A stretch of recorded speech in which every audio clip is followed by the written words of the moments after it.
Today I'd like to talk about the practice of giving and receiving. Giving and receiving are really the same thing, just from a different point of view. And when we give the things that we care about, we can actually see them expand in our lives. Now, I've already talked about the reality of happiness in some of my other videos, whereby you don't actually come to lasting happiness through physical possessions, experiences, external sources. The happiness is really, true happiness comes from within ourselves and is available to us all the time.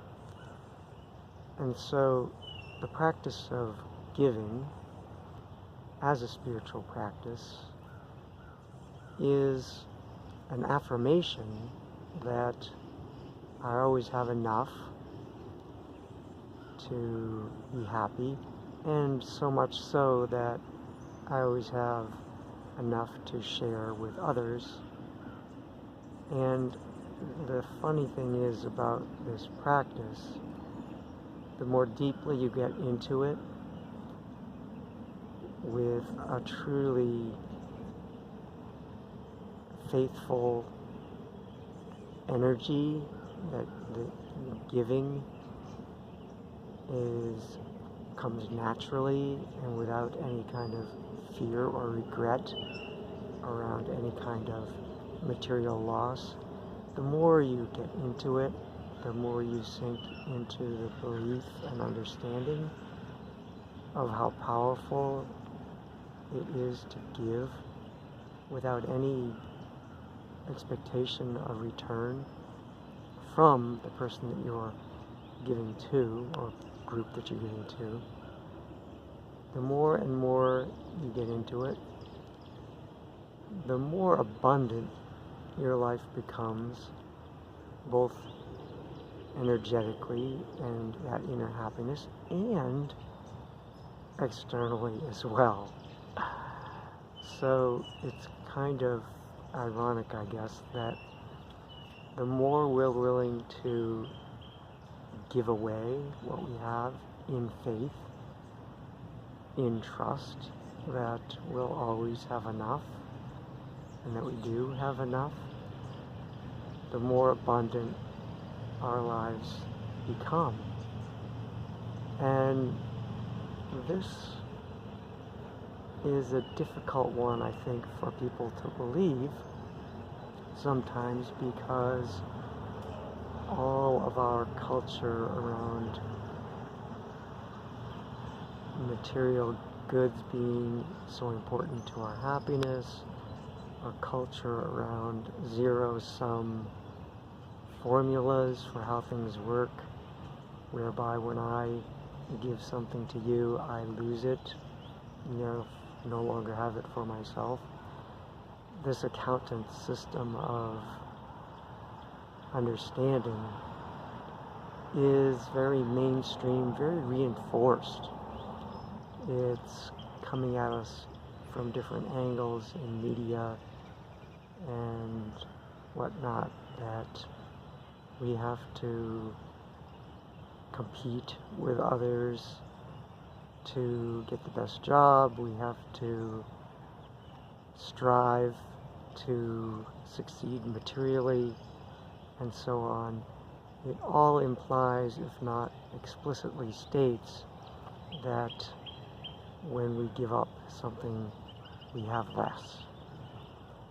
And of course, this is very much tied in with the expansion of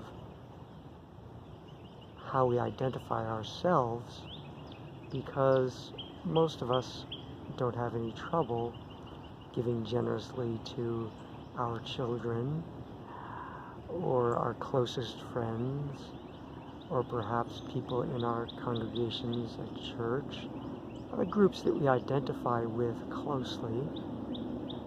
We may not even think about giving materially and of our time and energies and attention, we might not think of that as giving away at all. We may just think about it as a natural part of being a part of a family, being a father, being a loving member of a spiritual community. And in that sense of being, giving comes naturally. And so, as we give beyond those borders or boundaries or identifications of groups, as we give beyond them, we can feel ourselves stretching our identities of self to include wider and wider aspects of our world.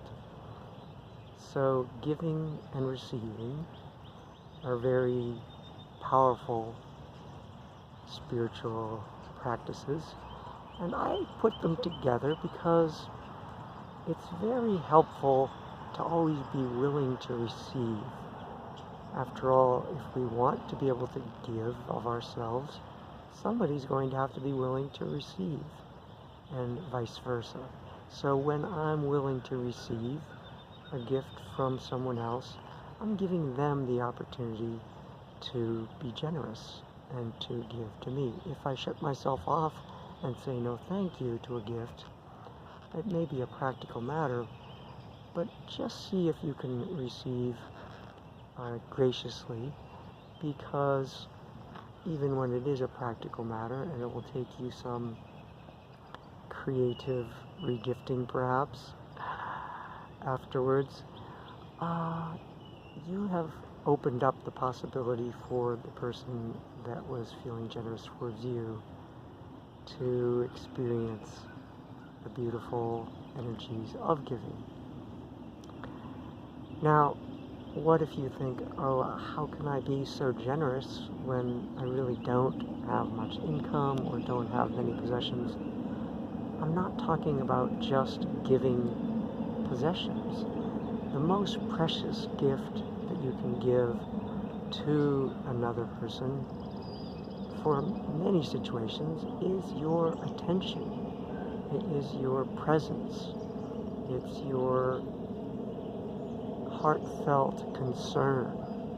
These are gifts that are sometimes way more needed and powerful than any kind of physical thing, especially in the modern Western world, where a lot of us have so many things already that it can be burdensome to figure out what to do with them all.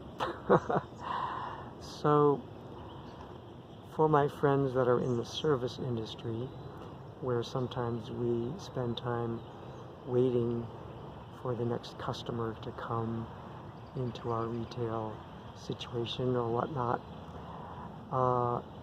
we can give the gift of simply blessing people that we see to have a nice day silently.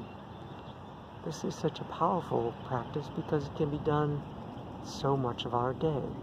And even if you're not in the service industry, you're moving about in the public space, and you can give as you walk through the crowds. You can give a blessing, a prayer, a heartfelt hope for the people that you meet and see, even superficially, hope for them to have a nice day. And as you think that, a smile will just naturally come to your face, and you'll be a joy for people to encounter in their lives, even when that blessing is not verbalized. So we can practice giving so much of our day and receiving as well.